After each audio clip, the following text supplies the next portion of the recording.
Is there an effect of saturated fat on the predisposition to developing fatty liver? So for decades, we were told saturated fat is bad. And I know why that happened. It was wrong.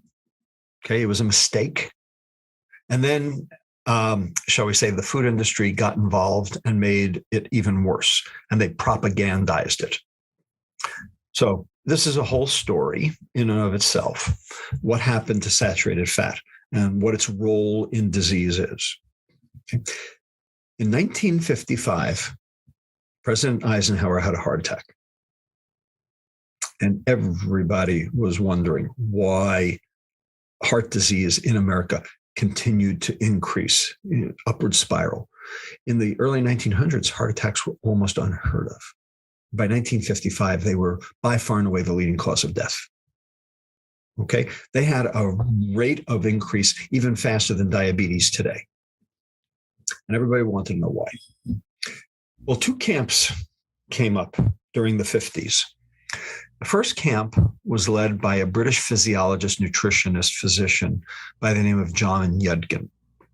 John Yudkin had correlative data that said that sugar consumption was the root cause of heart disease, and the root cause of gout, and the root cause of diabetes, and the root cause of several other chronic diseases. At the same time, a Minnesota epidemiologist by the name of Ansel Keys came up with the notion that saturated fat was the bad guy, and that saturated fat was the cause of heart disease.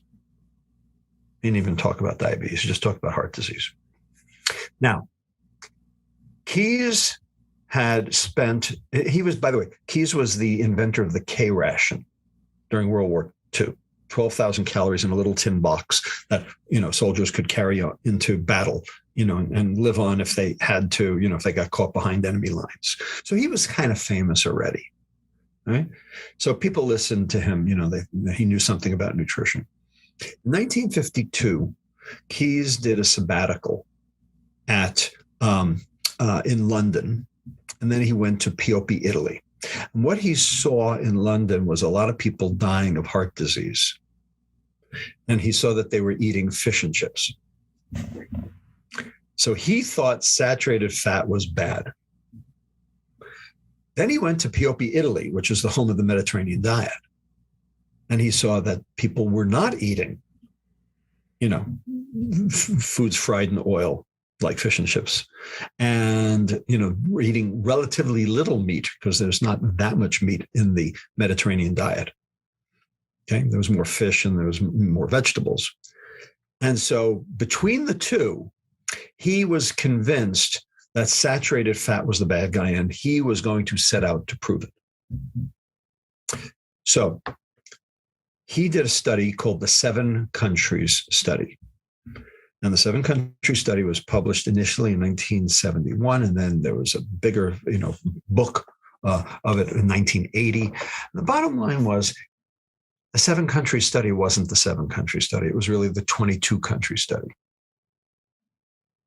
When you actually put the 22 Countries Study on the graph of heart disease death against saturated fat, there was virtually no correlation.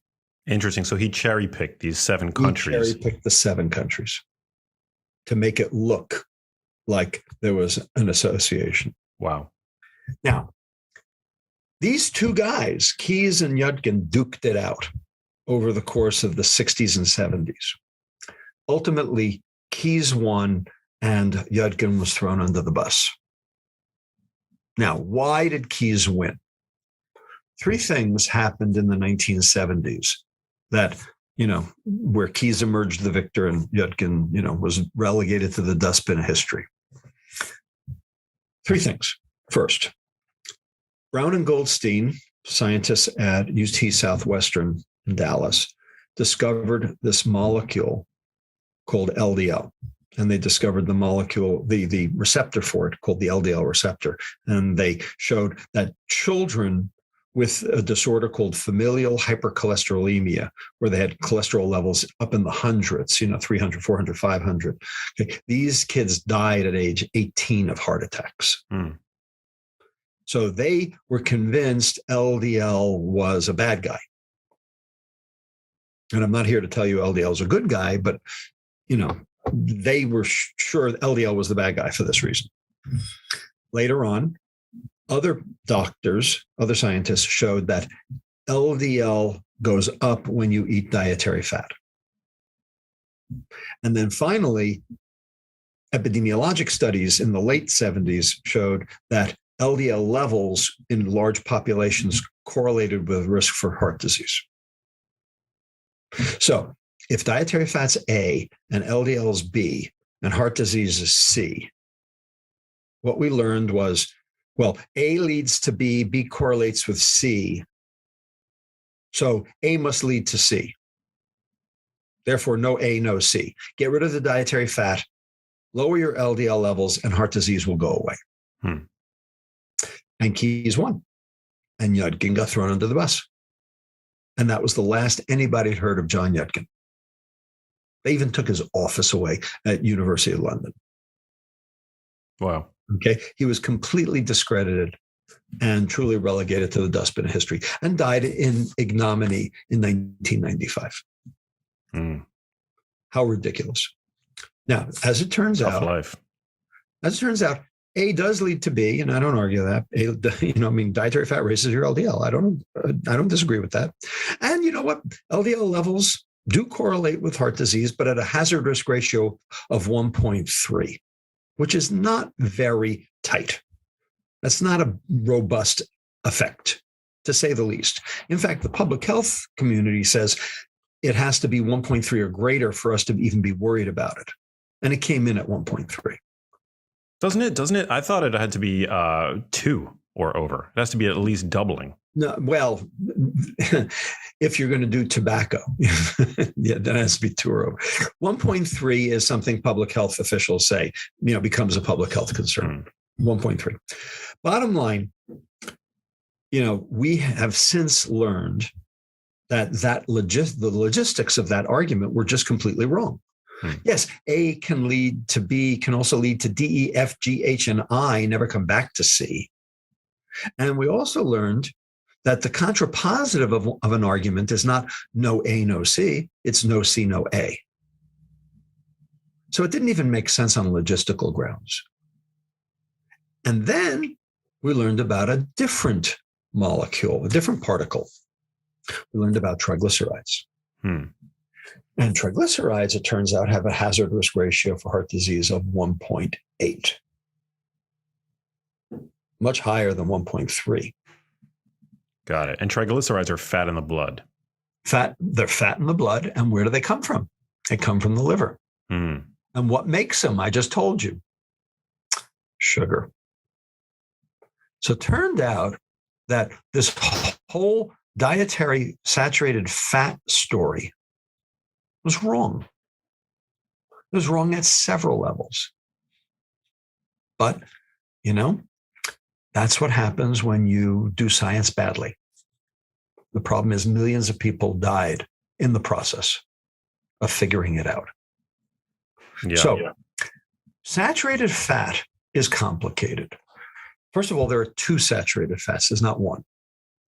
There's red meat saturated fat, and there's dairy saturated fat. Now, every study under the sun combines the 2 together, like they're the same. They're not.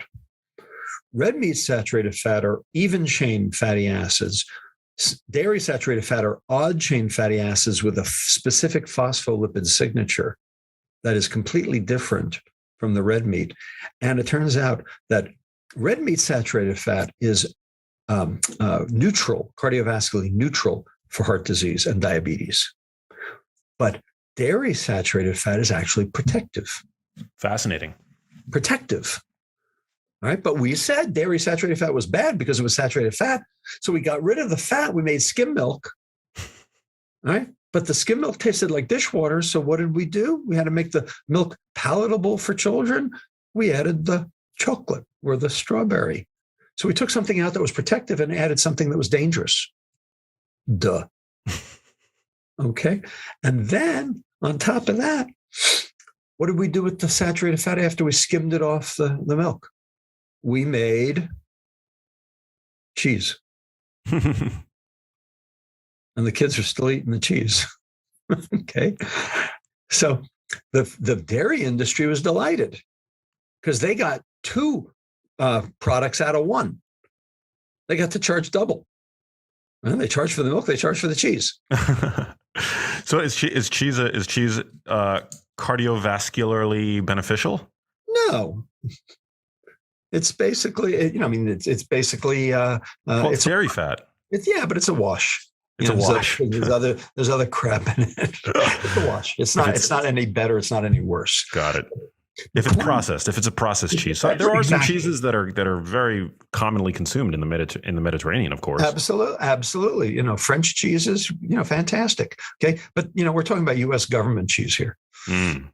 Okay, that government cheese. Well, because it's here in America, because that's the way we do it. They don't do that over in France and Italy. They only do that here. All right, so it's not quite the same. So the bottom line is we got nutrition all wrong. Now, looking at the history of it, I understand how we got nutrition all wrong. But there were industries putting their thumb on the scale. And we actually have the data to show how the sugar industry influenced dietary policy throughout the 60s and 70s. They actually commissioned the head of the Department of Nutrition of the Harvard School of Public Health and his assistants to produce 2 review articles in the New England Journal in 1967 that exonerated sugar and fingered saturated fat as the bad guy. And the Sugar Research Foundation didn't even disclose that they were in charge of it. Horrible. Yeah, I remember when that was revealed. Right. So by the New York Times. The whole thing's been a put-up job. So we basically have to relearn this concept of metabolic health. And you'll notice I used the term metabolic health. I did not use the word nutrition.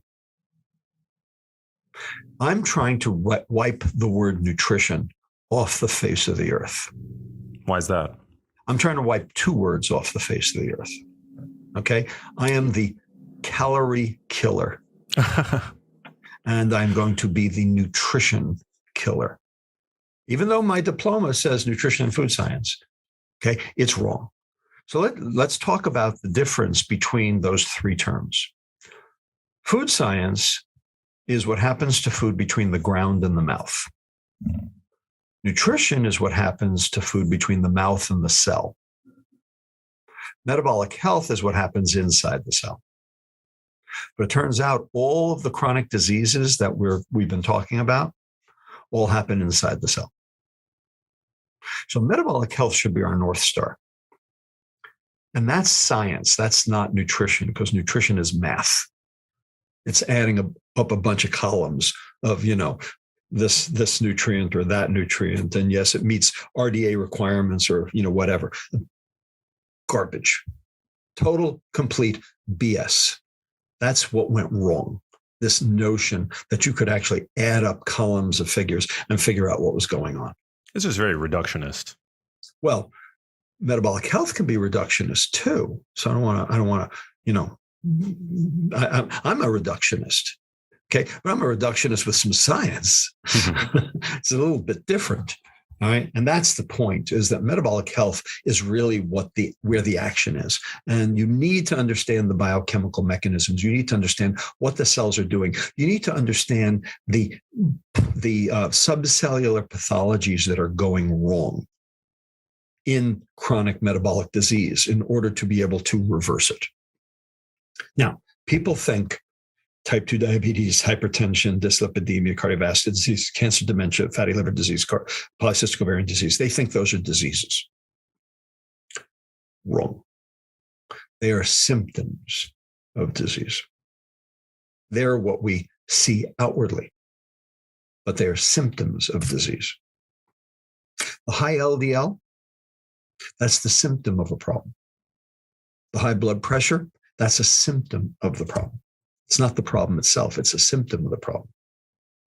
Okay. And when you give medicines for these, you're treating the symptom. You're not treating the problem. It's like giving an aspirin to a patient with a brain tumor because they have a headache. Might help the headache.